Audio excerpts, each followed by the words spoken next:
Welcome everybody back to the Building Equity Podcast. My name is James Schlimmer and we are here to give you guys the March foreclosure report. And let me just tell you, the numbers are astonishing. You're absolutely going to hear about these foreclosure numbers throughout the press. Before we start, I've got to give you my disclaimer. We are not giving you any financial advice. We're not giving you any investment advice. This is strictly for educational purposes and we do hope it helps.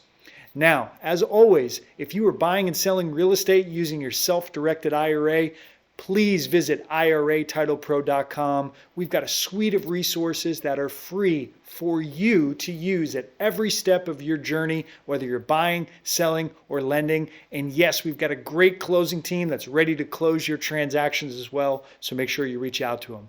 But let's dive into these numbers. I'm going to try to get the screen to change here in just a second. When we talk about foreclosure starts, March saw 23,676 compared to the 19,973 in February. That's an 18.5% increase in foreclosure starts. That's a headline right there that you're going to see probably all over the place. Now, if we talk about from a volume standpoint, typical states, Texas, California, Florida, and New York. But when we switch it to per thousand housing units, and I hope you guys are doing that on your free state-specific foreclosure reports, Nevada, Illinois, Delaware, and Alaska. Now, let's make our way over to the foreclosure sales, notice of foreclosure sale. And remember, that's kind of the midpoint in the foreclosure process. But there are 22 states where it's actually the start of the process, Texas being one of them. And just so you know, in March, there were 16,821 notice of foreclosure sales. Texas made up 15% of those. Now, if we compare March's numbers compared to February's, February there were 13,771. We saw a 22.1% increase in notice of foreclosure sales. That's a headline within itself. And here's a tip. Idaho, specifically Boise. Everybody's been talking about Boise for a year and a half. Property values went through the roof. I took a look.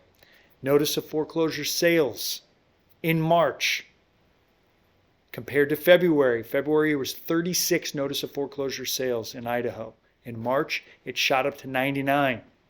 That's a dramatic increase. So food for thought there.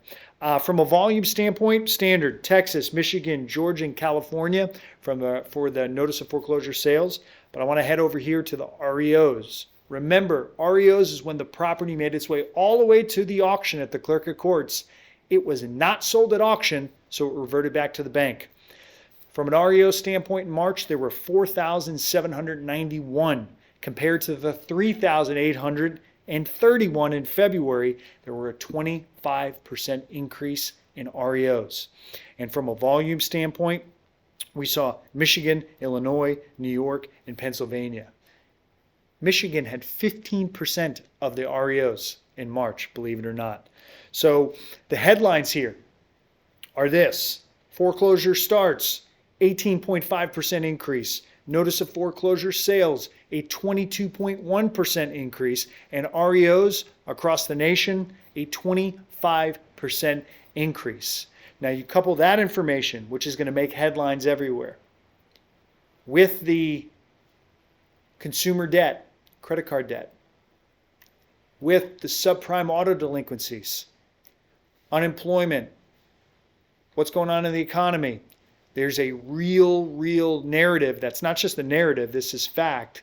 These foreclosure numbers that we saw in March are exactly the reason why we started reporting on this. Exactly why we created this foreclosure report, because we knew there would be opportunity for real estate investors with distressed properties.